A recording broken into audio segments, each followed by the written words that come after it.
আসসালামু আলাইকুম ওরহমতুল্লাহি ওয়া বারাকাতুহু। প্রিয় দর্শক শ্রোতা, আরো একটি গুরুত্বপূর্ণ বিষয় নিয়ে আমি উপস্থিত হয়েছি। বিষয়টি হচ্ছে, বাজারে অসংখ্য টুথপেস্টের মধ্যে এখন বর্তমানে মাইক্রোপ্লাস্টিকের উপস্থিতি পাওয়া গেছে। এখন বিষয় হচ্ছে, তাহলে কি আমরা দাঁত ব্রাশ করব না? হ্যাঁ, অবশ্যই দাঁত ব্রাশ করব, কিন্তু কিভাবে? এ নিয়ে চিন্তা করতে গেলে সাথে সাথে মানুষের মাথায় একটা জিনিস কাজ করে, সেটা হচ্ছে, তাহলে কি সেই 1400 1450 বছর আগের হযরত মুহাম্মদ সাল্লাল্লাহু আলাইহি ওয়াসাল্লামের সুন্নাহকেই অনুসরণ করতে হবে? প্রিয় দর্শক, রাসূলুল্লাহ সাল্লাল্লাহু আলাইহি ওয়াসাল্লাম তথাকথিত বিজ্ঞানী ছিলেন না, কিন্তু তিনি বিজ্ঞানীদের চাইতেও বহুগুণ জ্ঞান রাখতেন। আমাদের বাস্তব জীবনে যা যা প্রয়োজন, রাসূলুল্লাহ সাল্লাল্লাহু আলাইহি ওয়াসাল্লাম সব কিছুর ফর্মুলা দিয়ে গিয়েছেন, কিন্তু আমরা সেগুলোকে ফলো করি না, আমরা সেগুলো মানি না। এই জন্যই আমাদের বাস্তব জীবনে সমস্যার অভাব নেই। তাহলে এই যে টুথপেস্টের মধ্যে যে বহু মাত্রায় মাইক্রোপ্লাস্টিকের উপস্থিতি পাওয়া গেছে, এখন এর থেকে বাঁচার উপায় কি? প্রিয় উপস্থিতি, আমরা আমাদের বর্তমান জীবনে আধুনিক হতে হতে আমরা রাসূলুল্লাহ সাল্লাল্লাহু আলাইহি ওয়াসাল্লামের সুন্নত থেকে অনেকটা দূরে সরে এসেছি, যার জন্য আমাদের জীবন সমস্যায় জর্জরিত হয়ে আছে। মাইক্রোপ্লাস্টিক আপনার জীবনে কি কি ক্ষতি করতে পারে?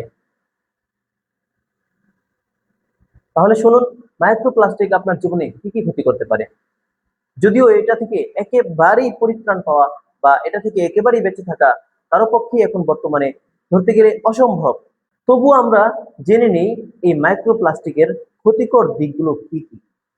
মাইক্রোপ্লাস্টিক পরিবেশে দীর্ঘদিন থেকে যায় এবং নদী সমুদ্রে দূষণ সৃষ্টি করে।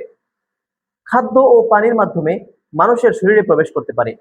মানুষের স্বাস্থ্যের উপর এর দীর্ঘমেয়াদী প্রভাব নিয়ে এখনো গবেষণা চলছে।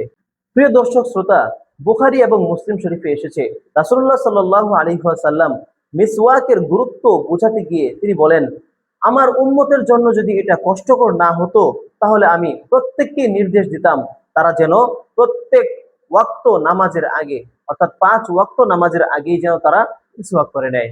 নাসাই শরীফের আরো একটি হাদিসের মধ্যে পাওয়া যায়, মেসওয়াক মুখকে পবিত্র করে এবং এই মেসওয়াক আল্লাহ তাআলার সন্তুষ্টি অর্জনের মাধ্যম।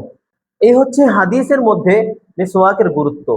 এছাড়াও আরো অনেক গুরুত্ব হাদিসের বিভিন্ন অংশে রয়েছে। তো বৈজ্ঞানিক ভাবেও মিসওয়াকের কিছু উপকারিতা পাওয়া যায়, তা আমরা এখন শুনবো।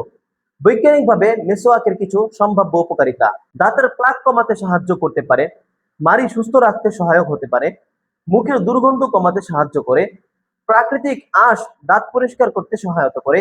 অনেক গবেষণায় দেখা গেছে সঠিকভাবে ব্যবহার করলে এটি মুখের স্বাস্থ্য রক্ষায় কার্যকর হতে পারে।